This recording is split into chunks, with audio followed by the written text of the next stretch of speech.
Well, thank you very much. It's a real pleasure to be here. I have really enjoyed everything. I wish that Rick Aguilera's message could be on television for everybody to see. It's very, very impressive. But I've decided to entitle my talk this evening, Frontal Lobes. Now, if you look at all the animals that were created, the ones with the biggest frontal lobes are us, human beings. Everybody else has these relatively small frontal lobes. Why are ours so big? Because that's the part of the brain that allows you to engage in rational thought processing. We're the only creatures who have the ability to extract information from the past and the present, project it into a plan, and thereby fashion your own future. And that's because we were made in the image of God. Now, this whole creation evolution controversy has been raging on really since the beginning. Because what is Satan's plan? To get rid of God, to disparage God, to mischaracterize God. And what is creation? Creation is God's signature, that He created the world and that He created us. This past spring, I was involved in a little bit of controversy at one of the universities, Emory University in Atlanta, Georgia. I was invited to be the commencement speaker. And some of the biology professors heard that I was coming, and they became quite agitated. They were very upset. Started a petition. Did you know that this man believes in creation? How can someone who believes in creation give a commencement address at a university? They thought that was just ridiculous. Interestingly enough, as some of you might know, Emory University has its roots as a Methodist university. At any rate, they started a petition. 500 people signed a petition. And then a counter petition was started. And over 2,200 people signed that. But, the interesting thing is, they said that I said that people who believed in evolution were unethical. And that's not what I said at all. What I said is that people who believe in God and who believe in the Bible can very easily explain from where they derive their ethical philosophies. People who believe in survival of the fittest might have a more difficult time doing that. Because when you believe in survival of the fittest, and you and another person are the only person there, and you're hungry, and you kill them and eat them, well, that's survival of the fittest. That's not necessarily the wrong thing to do. And if you believe as we do, and we get our ethical considerations from God, that would not even be a consideration. So there is a tendency sometimes for the politically correct crowd to reinterpret things according to their own philosophies. Political correctness and evolution is part of scientific political correctness. You're not supposed to believe in God. I remember one of the very interesting times I had is I was invited to be the keynote speaker for the National Society of Science Teachers. 15,000 science teachers at the Philadelphia Convention Center. And I decided to talk about evolution and creation. Well, you would be amazed at how many science teachers actually believe in creation. Many of them actually, I got so many letters and emails who said, this is what I believe too, but I'm just afraid to say it. And, the politically correct crowd in academia is extremely domineering and intolerant of anybody who believes anything different than they do. And if you're a young assistant professor at a major university and you're trying to be promoted and you indicate that you believe in creation, you're in big trouble. There's a very strong chance that you will not be promoted. And in fact, you may well be driven out of the university. Extraordinarily intolerant. And, that's one of the things about PC, and it's one of the reasons that I rail against political correctness so much. People just listen for things that they can be critical of. I remember once I was talking to an audience about the difference between a human brain and a dog's brain. And a man got offended. He said, "You can't talk about dogs like that." People just, they grab onto things and, they start saying, no. I was talking to a group about how the fashion industry has gotten the young ladies to think they're supposed to be so skinny they look like they escaped from a concentration camp. And a Jewish man got offended. He said, "You can't mention concentration camps. That's way too sensitive. It would be as if I said something to you about slavery." And I said, "You can talk about slavery all you want. It doesn't bother me." But, some people just seize upon things and then they can't hear anything else. And, they try to create a big deal out of it. And really, that's what PC does. And if you really stop and think about the founding of this nation, many people came here from other parts of the world because they were trying to escape from people who told them what they could think and what they could say. And here we come reintroducing it through the back door, and it's every bit as malignant as before.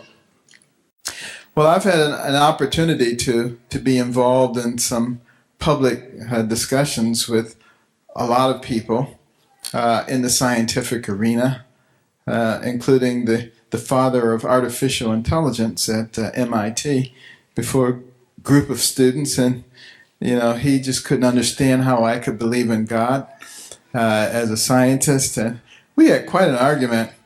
And he could not refute any of my arguments. And finally, he just said, "You're a religious bigot."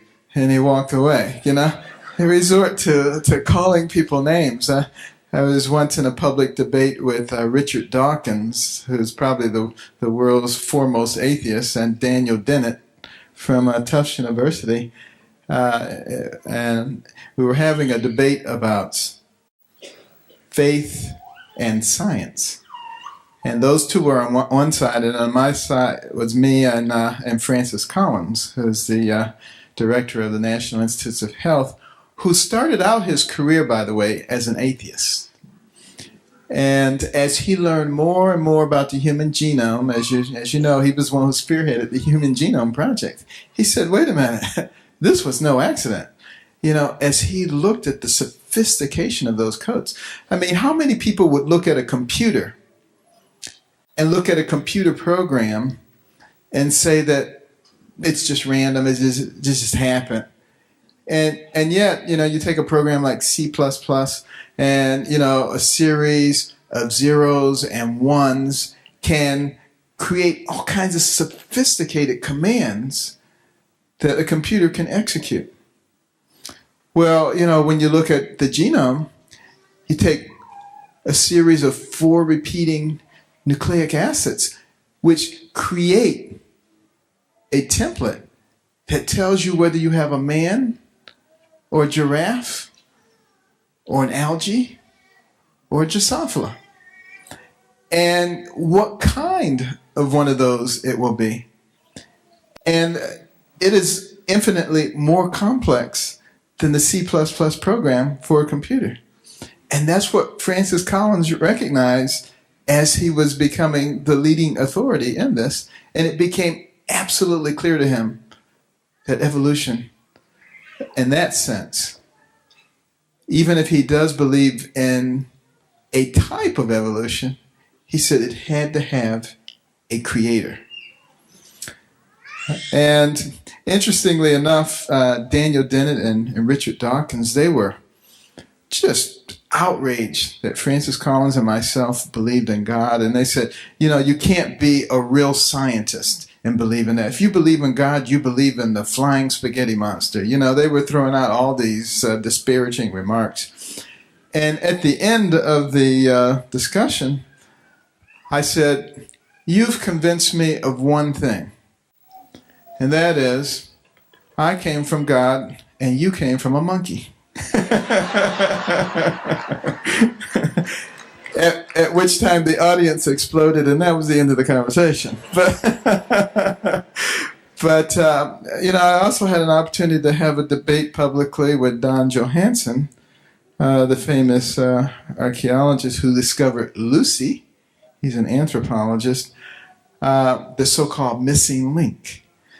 And, he shows this all over the world, this little skull with a protruding mandible and a receding forehead. And I said, I'm a neurosurgeon. And I operate on a lot of people who have, deformed skulls and things. And, eventually they die and they get buried. And years later, somebody like you comes along and finds their skull and said they found a missing link, He didn't appreciate that. But I said, why is there just one of them? Why isn't there a whole colony of them? How can you dig up this one little thing and then extrapolate? And that's what those who are creationists tend to do, make these gigantic extrapolations without real evidence of what's going on. But I think perhaps the most important evidence for the existence of God is what happens in our own lives.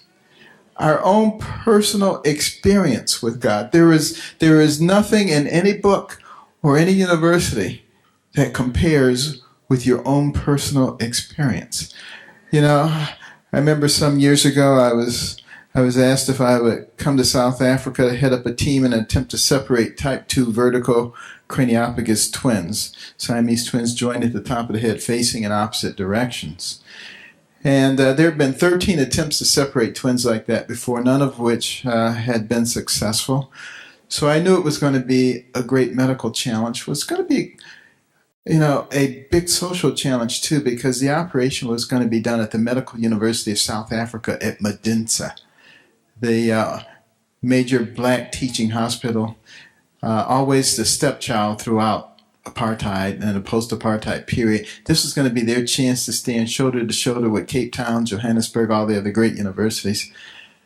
And I wasn't ready for all that social pressure, and I said, Lord, you're going to have to show me something here. And as I studied the anatomy, it became clear to me that the common drainage system that they shared was narrow centrally.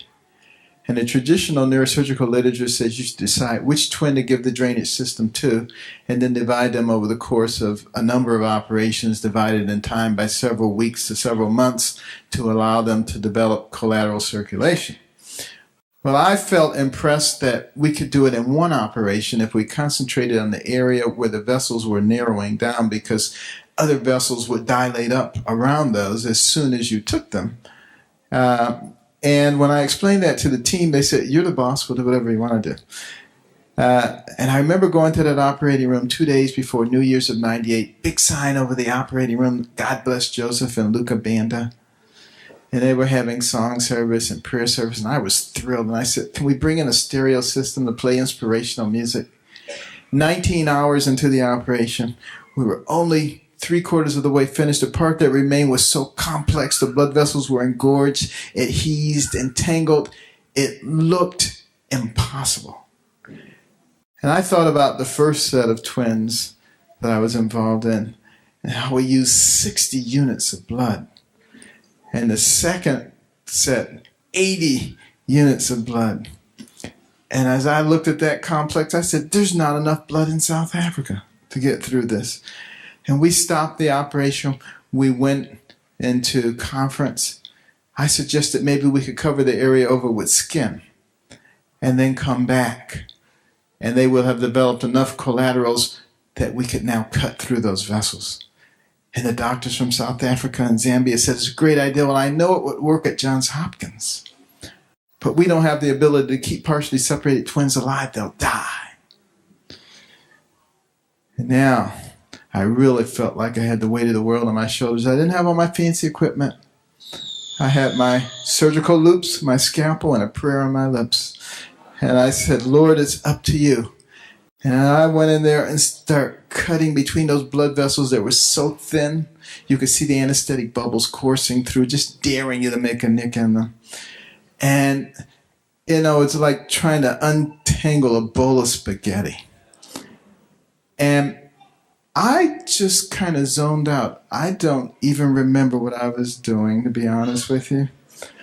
But all the other neurosurgeons afterwards said, we couldn't believe what you were doing.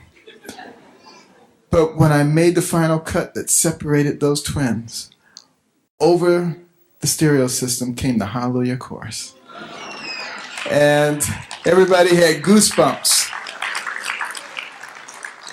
And when we finished that operation, after 28 hours, one of the twins popped his eyes open and reached up for the endotracheal tube. The other one did the same thing. By the time we got to the ICU, within 2 days they were extubated. Within 2 weeks they were crawling. And today they're in the 10th grade. But,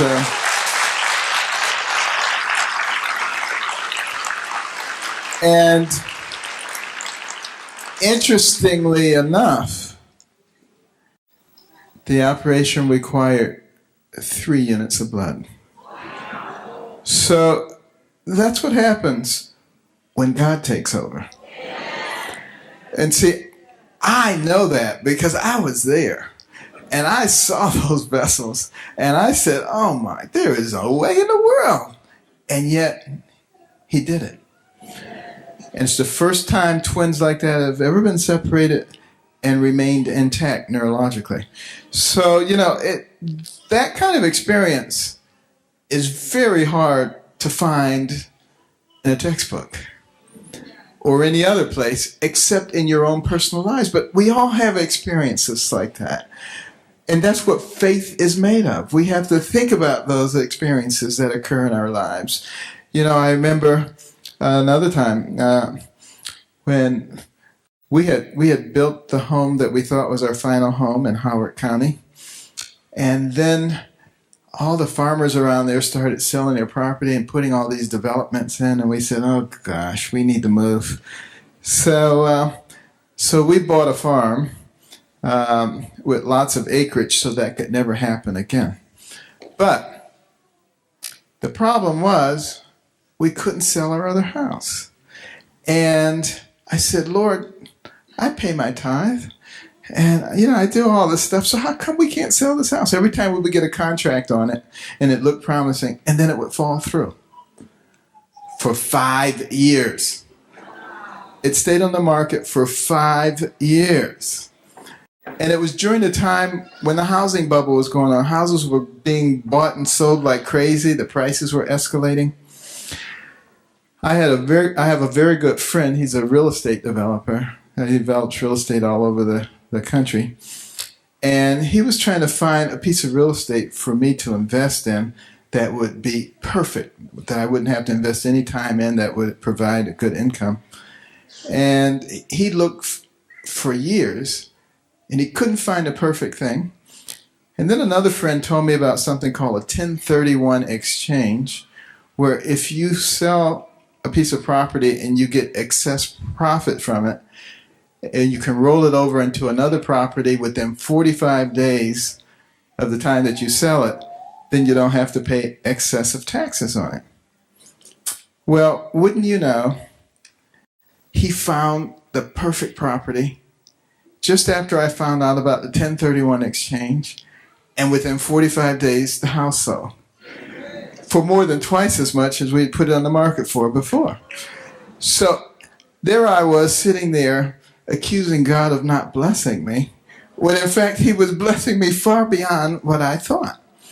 And, it's those kinds of personal experiences that I think make all the difference in the world. But why is it that people try so hard to get rid of God? You go back to the very first chapter in the Bible. And, I'm not a hard and fast person who says the earth is only 6,000 years old. But I do believe in the six-day creation. And because, it says in the beginning, God created heaven and earth. It doesn't say when he created them except for in the beginning. So the earth could have been here for a long time before he started creating things on it. But when he did start doing that, he made it very specifically clear to us. The evening and the morning were the next day. Because he knew that people would come along and try to say that, oh, it was millions and millions of years. And then what else did he say in the very first chapter? That each thing brought forth after its own kind. Because he knew people would come along and say, you know, this changed into that, and this changed into that, and this changed into that. So at the very beginning of the Bible, he puts that to rest. And, you know, as was pointed out already tonight, you know, people try to disparage the Bible, say that these things are not true, these are fanciful tales. And yet, there's abundant evidence, geological evidence, that there was a worldwide flood. Go up to the Andes Mountains and see all those fossils on the top of those mountains. I mean, these things, when you talk to the evolutionists about them, they always say the same thing. Well, we don't understand everything. And I just say, I'm not sure you understand anything. You know, they look at all those layers, and then they find some fossils in one of the layers, and they says, this fossil is this many years old because it's in this layer. So that means this fossil is like 1 million years old. And then later on, they say, well, this layer is 1 million years old because this fossil, which is 1 million years old, is in it. You know, that's like saying, you know, the sky can be red or blue. And you say, well, the sky is blue. And you say, why is it blue? Because it's not red.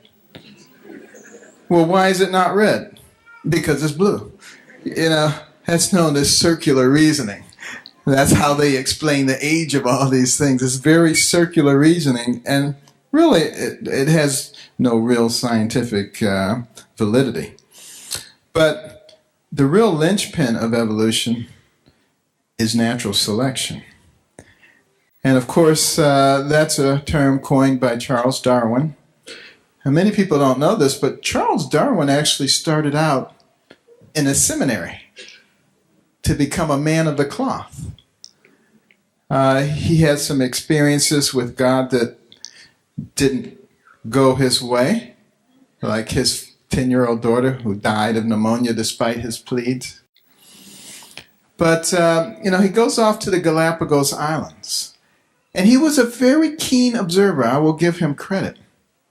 And he noticed some things that you didn't seem to see anyplace else. He particularly noticed the finches there who had these elongated, thickened beaks. And he said, no other finches have beaks like this. This is evidence of evolutionary change. Now, what he didn't know is that there had been severe droughts in the Galapagos for 3 years. The only finches that survived were the ones that had thick beaks that could break open the seedlings and extract the nutrition, and they were able to breed and pass that trait on to the next. But evolutionists say that those changes that you see, just like you saw with all the dogs, is definitive proof of evolution. Now, I submit that changes can occur within a species. But is that a sign of evolution? Or is it a sign of an intelligent creator who gave his creatures the ability to adapt to their environment so that he wouldn't have to start over every 50 years? You know, that sounds much more intelligent than anything else. And no one has ever demonstrated one species changing to another species. And, you know, this should be, if it's true, a continual evolving. So we should be able to find intermediate species at any given point in time. And we should be able to find how they line up. You know, Darwin said his whole theory depended on the fossil remains. And he said we should be able to line up from a single cell organism to man, several miles long, and just walk right down the fossil trail and see how everything evolved. And he said the only reason they didn't have the fossils is because they were not geologically sophisticated enough, but that we would be in 50 to 100 years. Well, that was 150 years ago. We still haven't found them. Where are they? Where are the fossil remains? Well, when you ask the evolutionists about that, they say, I don't know where they are. They're somewhere. We just haven't found them yet.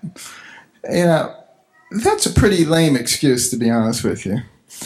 But, you know, the interesting thing about evolution, about natural selection, is that it claims that anything that isn't useful disappears. So while a species is in the process of changing, it clings on to those things that allow it to thrive, and those things that are not useful disappear. So if that's the case, why do we have kidneys? Because kidney has many components. You know, the glomerulus and renal tubules and all kinds of epithelial surfaces, all of which work together to be able to filter blood, create urine. It's a complex process. None of those things in and of themselves have any purpose. Same thing with your eye. You have an iris and a pupil and a cornea and vitreous, and, you know, retina, rod cells, and cone cells, all of which are necessary for the eye to function. Short ciliary nerves. Now, without the other parts, it doesn't work. So how did it get there? Did a cone cell, which is sophisticated in and of itself, just kind of sit around for a few million years waiting for a rod cell? And then they sit around waiting for a retinal network? You know, according to the theory, it had to go poof, and there was an eyeball overnight, just like that, because it wouldn't work in any other way. And when you ask the evolutionists about that, they say, well, we don't understand everything. And I say, well, I don't think you understand anything. Because then you go to the brain. I mean, the human brain, the most sophisticated organ system in the universe. Billions and billions of neurons, hundreds of billions of interconnections. It remembers every single thing you have ever seen. Every single thing you have ever heard can process more than 2 million bits of information in 1 second.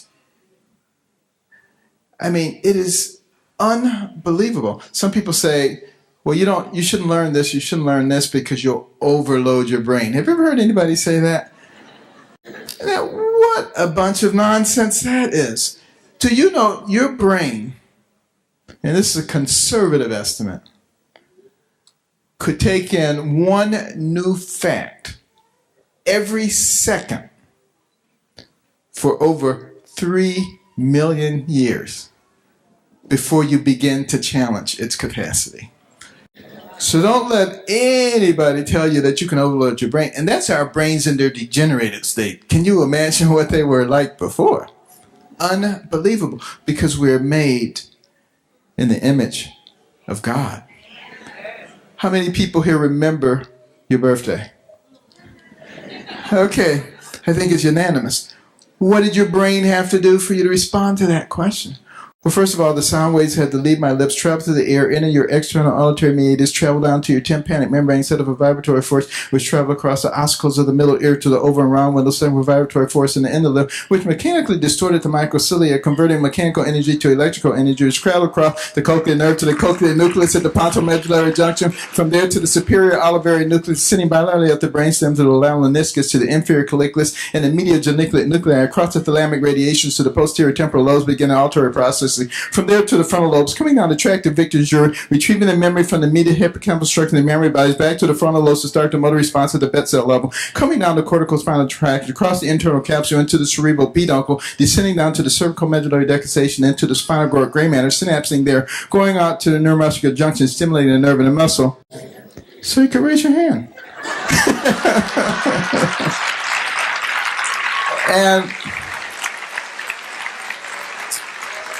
And that's the simplified version of what your brain had to do. See if you can get one of those rap singers to do that. But, you know,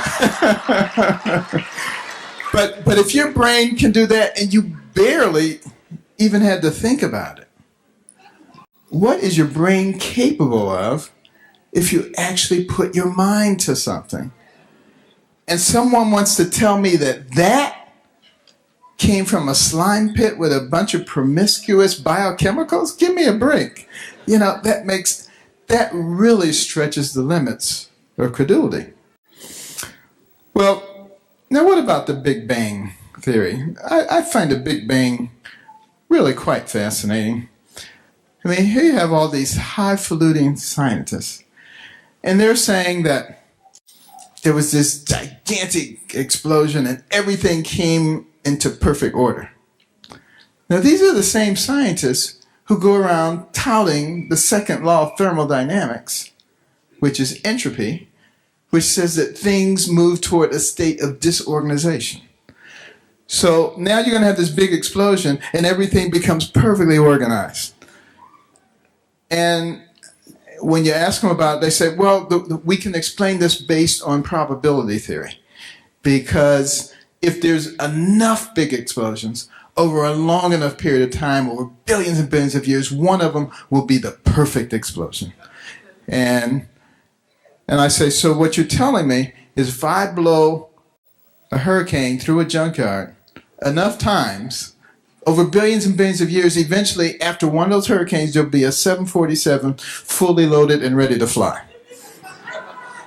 Well, but I mean, it's even more ridiculous than that, because our solar system, not to mention the universe outside of that, is extraordinarily well organized to the point where we can predict 70 years away when a comet is coming. Now, that type of organization to just come out of an explosion, I mean, you want to talk about fairy tales. That is amazing. And then even if you want to use their own scientific theories, you know, you've got this mass spinning and then it explodes. In physics, we have something we call angular momentum, and it is preserved. So it should be preserved in any orbit of anything that is affected by gravity around a planet, which means everything has to traverse in the same direction. Well, it doesn't. There are many planets that have satellites and moons that go in opposite directions. So that doesn't work with angular momentum. And there are a whole series of things. What about all the debris from the billions and billions of explosions that were not perfect? Where's that? I mean, we should have been bombarded constantly by all this debris coming down. We're not seeing it. So, you know, there's a lot of things there that really require an enormous amount of faith. And really what it boils down to is, where do you want to put your faith? In man or in God? Which one makes more sense? And I constantly say, you know, I'm a person of limited faith. I really don't have enough faith to believe that stuff that they say. I mean, that is really beyond belief in terms of the number of coincidences that have to occur and the number of things that have to violate even their own principles in order for it to work. And then here's what's also fascinating. This nation, the United States of America, one of the few nations in history to claim God in their founding documents. We talk about in our Declaration of Independence, certain inalienable rights given to us by our Creator. Every one of our coins, Every one of our bills says, "In God we trust." Now I want you to think about something. This nation has had a profound effect on the world. Before the United States of America came on the scene, for 100 years, 200 years, 1,000 years, 3,000 years, people did things the same way. Crops ready, you put them on the cart, hooked up your mules, took them into town, sowed the crop. Within 200 years of the advent of this nation, which believed in God, men were walking on the moon. Completely revolutionized and changed the world because a nation was willing to acknowledge God. Now, as we are persistently making him unpopular, politically incorrect, to the point where, I mean, think about it. We're in a Christmas season. Most of us think twice now before we say Merry Christmas to somebody. This is where we have gone. We are trying to push him out, and look at what's happening to our nation. I mean, the evidence is so clear. It's clear in our own lives. It's clear in our communities. It's clear in our nation. It's clear in our world. And the question is, are we going to use those frontal lobes? The reason he gave those to us is so that we could analyze all of this evidence, which is so clearly placed in front of us. You know, think about the beautiful flowers that we see. How are flowers able to reproduce? Pollination. How does pollination occur? Bees and other creatures. Now, according to evolution, plants came along before the bees. So, how do plants reproduce? And what about animals? And what about people and their reproduction? You know, it was a wonderful thing that God gave us. You know, men are attracted to women, women are attracted to men. Although that's changing in this society. But anyway, that was the way it was supposed to be, okay? And it was a beautiful thing. But according to evolutionary model, you know, we really came from an amoeba. And amoebas, they just like split, and then there's two amoebas. So it seems to me like according to the evolutionary model, you do things that are efficient. So rather than going out and looking for a mate, you would just divide, and there'd be two of you. And that'd be pretty horrible in some cases. But, you know, things are supposed to work in an efficient way. So according to the evolutionary model, we would be less pugilistic, and we'd be much more logical, we'd be much more creative, we wouldn't be going around fighting each other and cutting off people's heads anymore, because that stuff would have been extinguished and we would have evolved into something much better. According to the creation model, in which we have an adversary, it's very easy to explain. Why people act that way is because they have choice and because there is an adversary out there. So again, these are things where we're using that logic. We're looking at the two different points of view. How are things done? And we are the ones who get to make the choice. But I think the most powerful evidence is the fact that we are creative. The fact that we are compassionate. And the fact that we can manifest love. Where did that come from? In the evolutionary model. Why is it somebody's drowning? For the most part, you're not just going to walk by. You're going to try to throw them something. If you can swim, you're going to jump in and save. That doesn't work in the evolutionary model. Because the evolutionary model says survival of the fittest. You would just say, do that and just keep walking. Now, some people do that. But, most people, they see somebody struggling, there's something inside of them that says, help. That makes no sense whatsoever in the evolutionary model. So we should be extraordinarily thankful for the example that has been given to us, for the fact that the creator of the universe, think about that power. Think about the expanse of the universe. It's mind-boggling whenever I start studying, the cosmos, and realize how tiny and insignificant we are. And yet, that he would send his only begotten Son to this place and all this magnitude,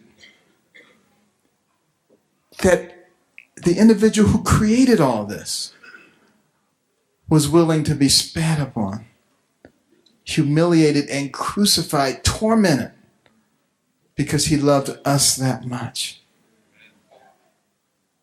That could happen on our behalves, and that we could manifest any doubt whatsoever would be pretty amazing. But I think we have all the evidence that we need, that we have a powerful, a loving God who will do anything for us except force us. Thank you very much.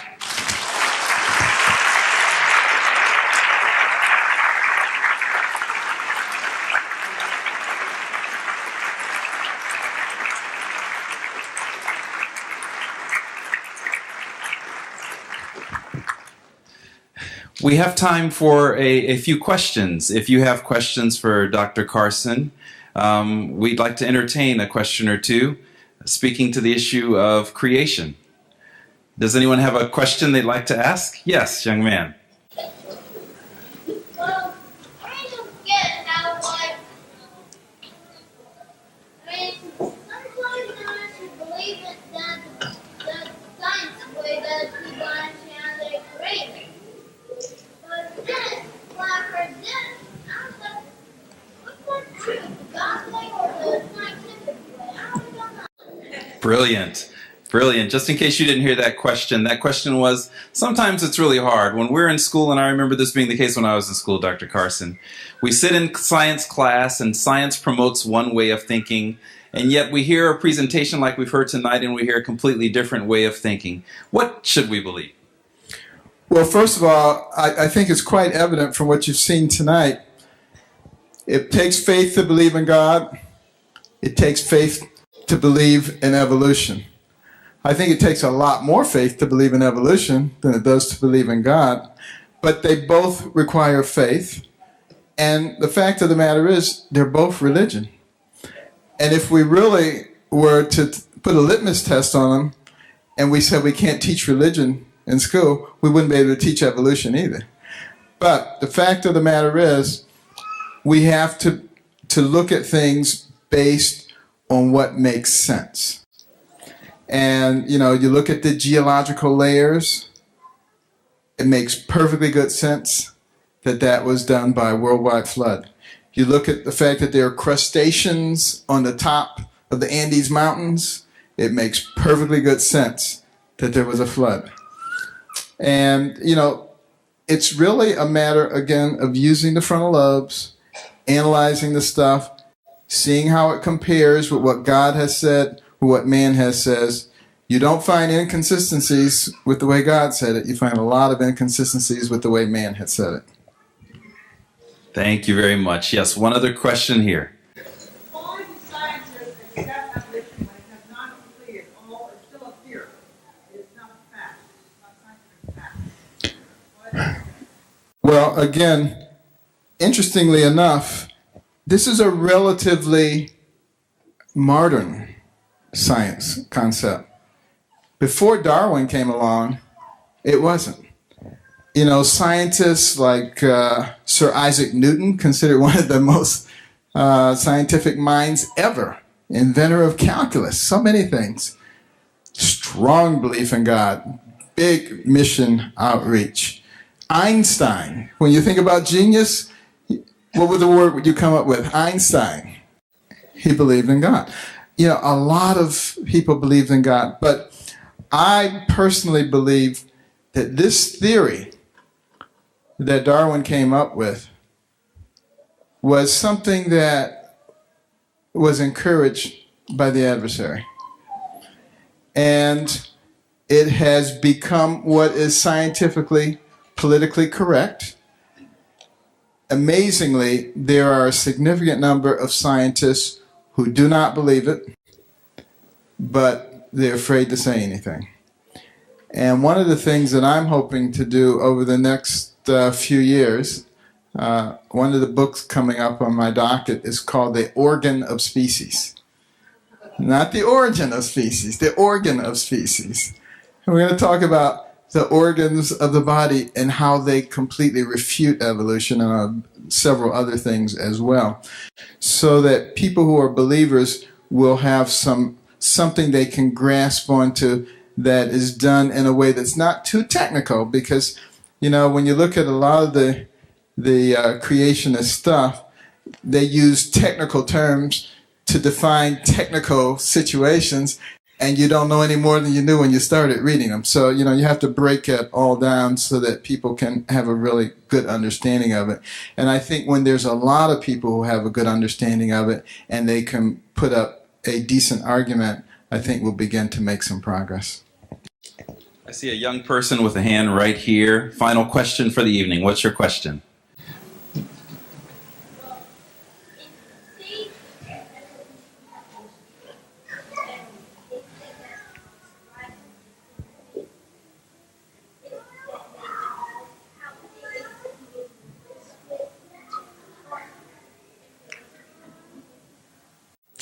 Did you hear that question? Repeat it. Can you say it one more time, nice and strong? If the evolution part was true, then how would they be able to evolve? Split apart? So if that theory of evolution were true and people had to replicate by self-replication and splitting apart, how would that happen anyway? Well, the way that would happen is through evolving the systems that allow you to split apart. Those systems have not been developed. They have not evolved, which means it's not true. Let's give Dr. Carson a hand.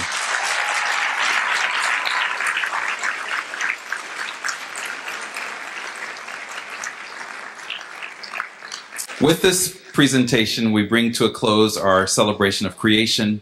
And why do we have a celebration of creation? Because we believe that there's immense value in understanding our Creator. Our prayer for you is that you would develop a relationship with your Creator, to know your Creator more deeply. And through that creation and through that relationship, find hope for the future and hope that will extend into eternity.